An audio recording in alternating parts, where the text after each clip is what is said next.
So I have finally started working on a new print for the wall. Sneak peek. This print is based on a little holiday we just had in a place called Winfell Forest in Cumbria.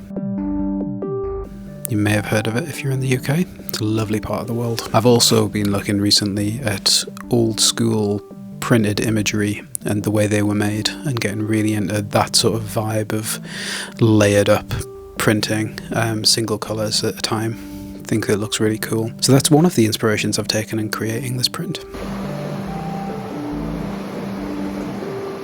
A lot of my style of work is looking at the way people make things and then trying to adapt it to my own subject matter and things that I'm interested in at any time. So probably the first thing I do is I spend a lot of time on Pinterest, because it's such a great visual search engine for any artist or designer, and I use it to sort of boil down my visual thinking for various projects and find some really great references and examples of things that I'm trying to get to. So you can find some really beautiful printed examples on here, really interesting illustration styles, and what it really helpfully does is it sort of like organizes them all for you. So if you scroll down, you get like contextually similar styles of work, which can really take you down a path and boil down what it is exactly you like about a visual style that you're interested in.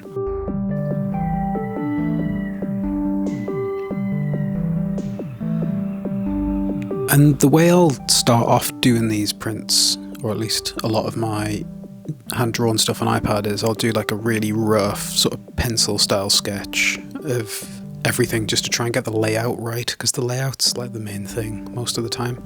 If you get that wrong, you're kind of screwed. So you should spend some time getting your first pencil sketch right and blocking out the scene, especially if you're going to do landscapes or maybe a still life, something like that. You want to get the composition looking cool.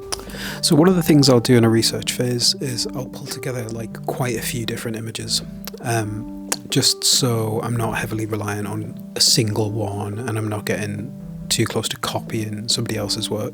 Because if you bring in like a load of like references that you like, if I can zoom in and show you, ooh, super slow zoom. So if you see here, there's so many similar images, but they're not all the same. They all sort of share a language, they share a style sort of thing. And if you design somewhere in the middle of all of that, you're not going to be copying any one thing, but you'll be getting that same vibe.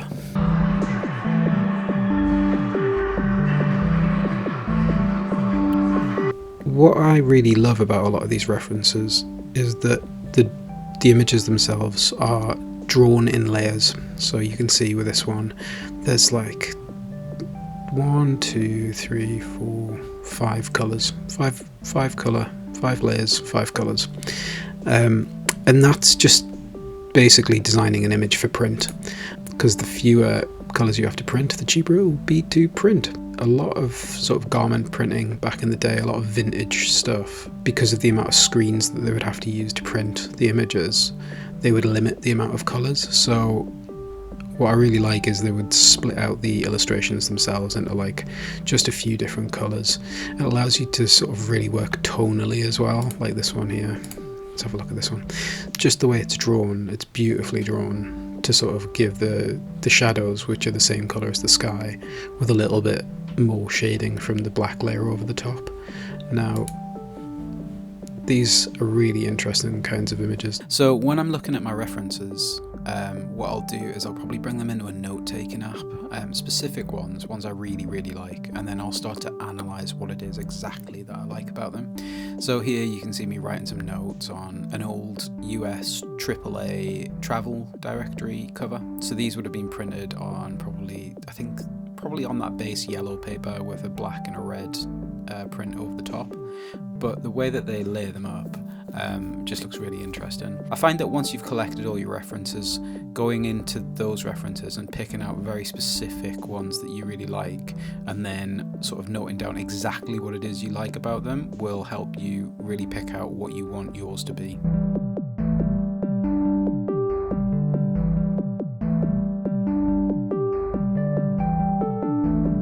When I'm drawing up this print, you'll see that I've split it all into layers, and that just sort of reflects the approach that I just showed you from the research on Pinterest. And where's the top layer? There, so you see, once we knock the original sketch off, which is that one there, and we'll close those layers, you can see that this full image has been made up of different layered colours. So it's quite a fun approach to do, because you really have to think about like what you're going to draw where, how you're going to show the shadows, and getting that sort of tonal nature in your colours as well. It's not straightforwardly easy to do, and it takes me a little while, but it's really, really satisfying. And if I wanted, I could split this out for screen printing, which I don't really want to do because my printing days are probably behind me for now. I think I'm mostly happy with where this one is for now. So I think there may be a couple more minor tweaks I'll do before I upload and get it printed. Maybe change a couple of colours, maybe add a little texture in, blur out the black layer a little bit, maybe take the saturation of it down, you know, make it look a bit more vintage like the references that we looked at. So the next thing is trying to decide what sort of size I want to get this printed at. Do I want to get it printed at the big size, which I think is 12 by 15 inch? We can give that a go.